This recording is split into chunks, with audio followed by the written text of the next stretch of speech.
Hello बच्चों।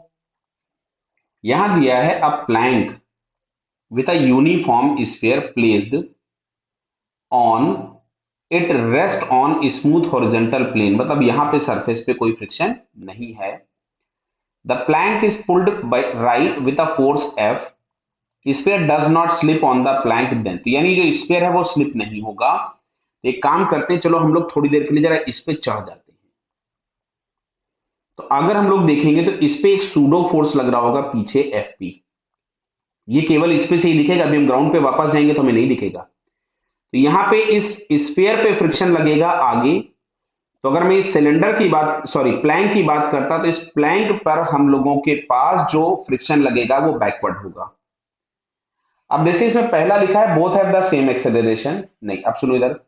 इसका जो एक्सेलरेशन होगा, अगर हम ग्राउंड फ्रेम से बात करें तो ग्राउंड फ्रेम से इस स्फीयर पे लगने वाला फोर्स केवल ये एफ एस होगा, ये एक्सेलरेट कराएगा।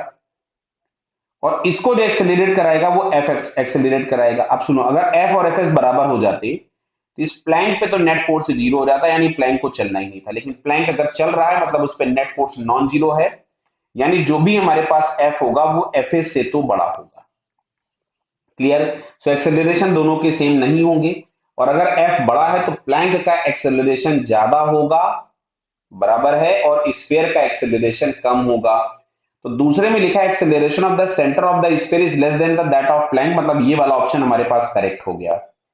Work done by the friction acting on the sphere is equals to, yes बिल्कुल सही है। क्यों भाई? इस स्फीयर पे जो लगने वाले फोर्सेस हैं, ये सूडो तो हमारे पास कहां से लग रहा था? प्लैंक पे चढ़ के। वो तो हमने डायरेक्शन ऑफ फ्रिक्शन निकालने के लिए आपको समझाया था। बट अगर हम ग्राउंड से देखेंगे तो ग्राउंड फ्रेम से इस स्फीयर पे जो लगने वाले फोर्सेस हैं वो ये होंगे। देखिए ध्यान से, एक एमजी नीचे लगेगा, एक यहां से नॉर्मल लगेगा, और एक फ्रिक्शन आगे लग रहा होगा। क्लियर?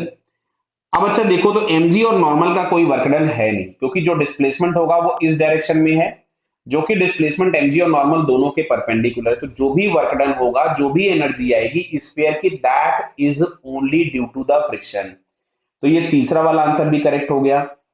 फोर्थ में लिखा है total kinetic energy of the system is equal to work done by the F. Clear? एक बात और समझ लीजिए आप लोग, कभी भी किसी भी सिस्टम में अगर स्टैटिक फ्रिक्शन लगा है और वो इंटरनल फोर्स है, तो स्टैटिक फ्रिक्शन अगर इंटरनल फोर्स की तरह से एक्ट हो रहा है तो सिस्टम के ऊपर में नेट वर्क डन उसका जीरो होता है, यानी जो भी वर्क करेगा वो केवल और केवल ये एफ करेगा। क्लियर? कैसे?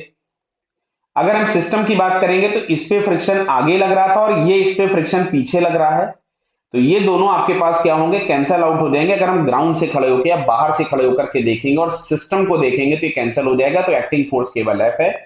तो टोटल एनर्जी जो भी सिस्टम की चेंज होगी that is only work done by the force F. Clear?